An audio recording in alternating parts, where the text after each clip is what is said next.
Bonjour.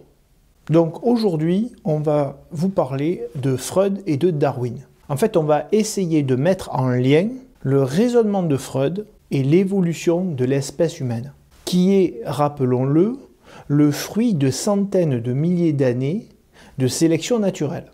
On s'attaque à Freud. On va parler de ce que Freud appelle le ça. C'est relativement compliqué si on reste dans l'abstrait. Je vais donc vous donner un exemple personnel, mais qui s'applique à tout le monde. Alors, cela remonte à quand j'avais 17 ans et que j'allais au lycée en scooter.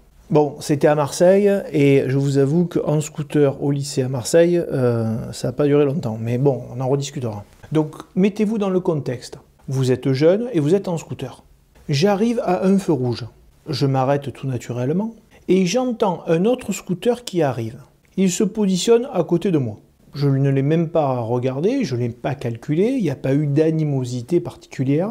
Mais au fond de moi, je me dis, quand le feu passe au vert, je vais accélérer, je vais le griller. Puis je réfléchis, je me dis, le gars n'est pas agressif, je ne le connais pas, il ne s'est rien passé de particulier, je ne suis pas pressé, de toute façon. Donc il n'y a pas de raison que j'accélère, autant que je continue à mon rythme d'aller au lycée. Ça ne sert à rien de me stresser. Le feu passe au vert et, stupéfaction, le gars accélère comme un dingue. J'étais surpris. Personnellement, je ne crois pas à la télépathie. Et pourtant, il a fait exactement ce à quoi je pensais. Alors pour ceux qui n'ont pas pris le scooter quand ils étaient jeunes, peut-être que vous étiez en vélo, ou ça peut vous arriver peut-être en voiture, ou dans une autre situation équivalente. Je pense que tout le monde visualise la situation. Donc, sur le moment, ça m'a pas mal travaillé, j'y ai beaucoup réfléchi parce que c'était très surprenant finalement qu'ils pensent à faire exactement la même chose que ce que j'avais envisagé. D'autant que cette situation, elle s'est répétée plusieurs fois. Dans la semaine, dans les mois qui ont suivi, j'ai pu expérimenter à d'autres feux rouges avec d'autres personnes que ça se représentait régulièrement. Ces situations se sont reproduites. Donc à force de réfléchir, je me suis dit que cette façon de faire, cette envie d'accélérer, était finalement gravée dans notre cerveau. On l'avait tous gravé dans notre cerveau. Ou du moins, on y pensait tous au même moment, en fait, dans la même situation. Donc ça devait faire partie de nos instincts. Alors en même temps, j'avais mon père qui était passionné de philosophie, et il me serinait à longueur de journée que ce qui différencie l'être humain des animaux, c'est justement que l'être humain n'a pas d'instinct. C'est la pensée philosophique de Descartes. Mais pour moi, il y avait une contradiction. Comment expliquer que tout le monde dans la même situation pense à la même chose? Donc voilà l'explication que Freud aurait donnée à ce comportement. Freud appelle cette envie d'accélérer le ça. C'est dit A. Pour Freud, le ça, c'est une envie qu'on a tous au fond de nous, ce que j'appelle un instinct. Cela peut être une envie donc d'accélérer au feu rouge, comme ça, quand on est dans cette situation. Cela peut être l'envie de manger, cela peut être un besoin sexuel. Le ça est une envie qui nous vient, une envie qui surgit en nous. Mais on ne suit pas forcément cette envie. On ne suit pas forcément le ça. Par exemple, moi, dans cette situation, je n'ai pas accéléré. Donc, le contrôle que j'ai sur le ça, sur mon envie d'accélérer, Freud l'appelle le surmoi. Le surmoi, c'est un ensemble de contraintes qui nous sont dictées par la société, d'ordre au niveau des lois ou d'ordre moral, ou des contraintes tout simplement que l'on s'applique à nous-mêmes. Dans mon cas, sur le scooter, je n'avais pas envie d'accélérer parce que je ne voulais pas casser le rythme de ma journée. J'avais envie de rester serein sur mon trajet, tout simplement. Et au final, le résultat de notre action, c'est-à-dire ce qu'on a réellement fait, donc dans notre situation, ce que j'ai réellement fait quand le feu est passé au vert, il appelle ça le moi. Le moi, c'est ce que l'on voit en fait, ce que l'on fait au final. C'est ce qui résulte du conflit entre le ça et le surmoi.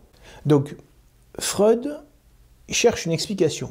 Et il donne comme explication l'envie d'un rapport, je ne peux pas trop dire sur YouTube, hein, bon, parce que sinon je vais me faire strike. Donc dans notre situation, Freud dirait que le ça est motivé par l'envie d'un rapport avec un autre partenaire. Vous avez compris? Dans notre cas du scooter, celui qui va gagner la course, celui qui va frimer le plus, qui va faire aussi le plus de bruit, c'est celui qui va se faire le plus remarquer, c'est celui qui va le plus briller. Et finalement, le plus briller aux yeux d'un public, se montrer gagnant auprès des autres hommes et se montrer séduisant auprès des autres filles. Et donc derrière cette idée, c'est lui qui va pouvoir bénéficier d'un statut de mâle dominant sur la situation et obtenir les faveurs de ces dames. Alors maintenant qu'on a vu l'explication de Freud dans notre cas, on va s'occuper de l'explication évolutionniste de notre ami Charles Darwin. Alors je rappelle que Charles Darwin n'a pas fait de travaux sur la psychologie, il a mis en lumière l'évolution des espèces qui est le résultat de la sélection naturelle. Donc notre scooter vu justement par la sélection naturelle. Ce qu'il se passe finalement, c'est assez proche de ce que dit Freud. C'est-à-dire que celui qui va frimer le plus, c'est celui qui va attirer le plus les regards, et donc qui va attirer le respect, qui va attirer l'envie. Finalement, il n'est pas poussé, comme Freud le dit, par le rapport intime. Il est poussé parce qu'il va avoir plus de chances de transmettre ses gènes.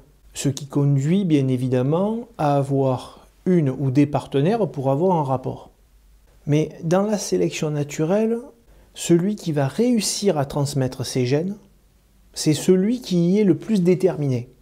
Dans notre cas, c'est celui qui va se faire le plus remarquer. Il aura plus de chances de transmettre ses gènes. Du coup, ça va engendrer une descendance qui aura envie aussi de se faire remarquer. Et de fil en aiguille, on en vient à notre situation du scooter. Alors, on va pousser le raisonnement un peu plus loin sur ces instincts de frime. Parce qu'on est d'accord qu'à la préhistoire, il n'y avait pas de scooter pour se faire remarquer. Donc, cet instinct de frime qui était un atout à une époque ancienne, n'est plus du tout valable dans notre situation. On peut facilement imaginer que celui qui accélère le plus au feu vert, en plus sur un scooter, en suivant bêtement leur instinct, ce sont ceux au final qui risquent le plus de se tuer dans la circulation, et donc ce sont ceux qui risquent le moins de transmettre leur gène. Donc cette frime qui était le moteur de la sélection naturelle à une certaine époque n'est plus adaptée au monde d'aujourd'hui. Du moins dans cette situation particulière. Par contre, celui qui ne va pas accélérer comme un dingue aura plus de chances de se reproduire. Voilà pour cette petite réflexion. On fera plusieurs vidéos sur ce thème. Merci, au revoir.